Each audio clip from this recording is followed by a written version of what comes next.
ये वो fighter plane है जो अमेरिका के पसीने छुड़ा सकता है। ये प्लेन इजराइल की भी नींद उड़ा सकता है और ये प्लेन अब ईरान के पास है। ईरान के राष्ट्रपति इब्राहिम रईसी अब इस प्लेन के सहारे मिडिल ईस्ट का नक्शा बदलने का प्लान बना रहे हैं।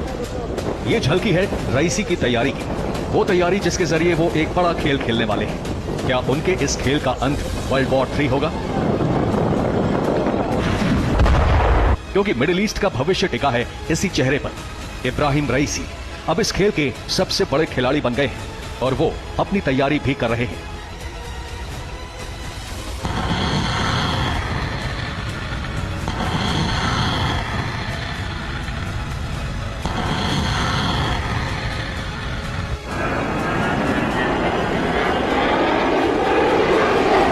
लोकेशन अपने आप में मिडिल ईस्ट में सबसे सेंट्रल है, even from the point of view of central Asia and even south Asia.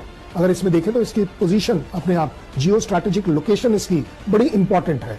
उस वजह से वो एक तरीके से पूरे के पूरे मुस्लिम ब्लॉक जो मेजॉरिटी के इसी इलाके में हैं, वो उनको ये दिखाना चाहता है कि आपकी प्रोटेक्शन के लिए, आपके किसी भी तरह से ऑपरेशन के खिलाफ मैं खड़ा हूं। रईसी का पूरा प्लान मुस्लिम देशों के नेता बनने की है, लेकिन उसकी राह में सबसे बड़ा रोड़ा है अमेरिका। अमेरिका तमाम प्रतिबंधों की मदद से उसे बड़े रक्षा सौदों की डील से दूर रखता है, लेकिन ईरान को अब साथ मिल गया है रूस का, जो मिडिल ईस्ट में पूरी राजनीति और नक्शे को ही बदल सकता है। ईरान ने व्लादिमीर पुतिन से वो सब कुछ हासिल कर लिया है जो शायद अमेरिका उसे कभी हासिल नहीं करने देता, मतलब हथियार। रईसी का प्लान मुस्लिम देशों का नेता बनने का है, लेकिन इसके लिए उनकी सबसे पहली चुनौती है अमेरिका, जो कई प्रतिबंधों की मदद से ईरान को बड़ी रक्षा डील से दूर रखता है। लेकिन ईरान को अब साथ मिल गया है रूस का, जो मिडिल ईस्ट की पूरी राजनीति और नक्शे को ही बदल सकता है। रईसी ने रूस के राष्ट्रपति व्लादिमीर पुतिन से वो हासिल किया जो अमेरिका उसे कभी हासिल नहीं करने देता, यानी हथियार।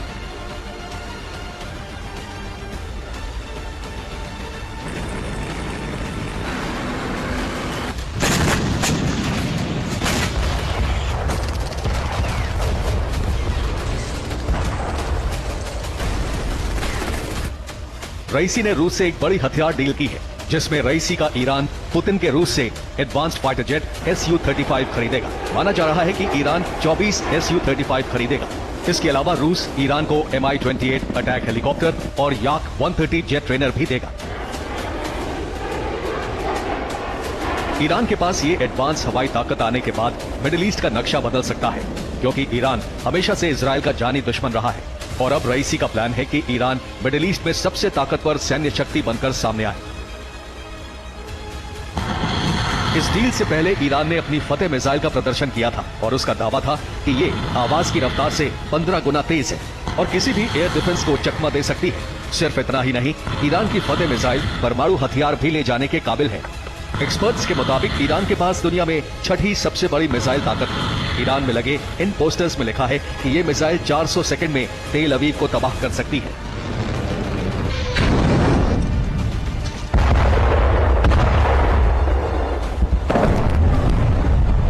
जो भी ऑपरेशन पूरी दुनिया में मुस्लिम्स के खिलाफ हो रहा है, उसके खिलाफ अगर उसे खड़ा होना है तो उसे अपने आप को स्ट्रांग दिखाना पड़ेगा। अगर नेटो कंट्रीज अपने आप को स्ट्रांग समझते हैं तो वो यूएस की वजह से समझते हैं। इसी तरह ईरान भी प्रूव करना चाहता है कि देखिए, मेरे पास इस तरह का वेपन सिस्टम है, मेरे पास ये इंफ्रास्ट्रक्चर है, ये मेरी डेवलपमेंट है, ये मेरे ड्रोन्स हैं और ये मेरा so called nuclear weapon programme है, जो अपने आप में कंप्लीट मुस्लिम ब्लॉक को सपोर्ट करेगा, प्रोटेक्ट करेगा दुनिया के किसी भी तरह के एग्रेशन के खिलाफ, ऑपरेशन के खिलाफ।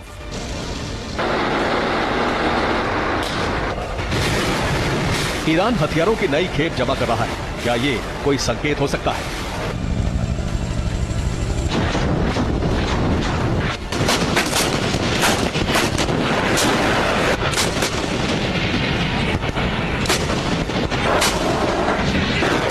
रूस ईरान की इस डील के पीछे हैं ये दो चेहरे, खासतौर पर ईरान के राष्ट्रपति इब्राहिम रईसी, जो अब मिडिल ईस्ट के खेल के बड़े मोहरे बन गए हैं। अब वो मुस्लिम देशों के खलीफा बनने की तरफ कदम बढ़ा रहे हैं और मिडिल ईस्ट का मास्टरमाइंड बनने के लिए ईरान ने तेजी से रणनीति बदली है।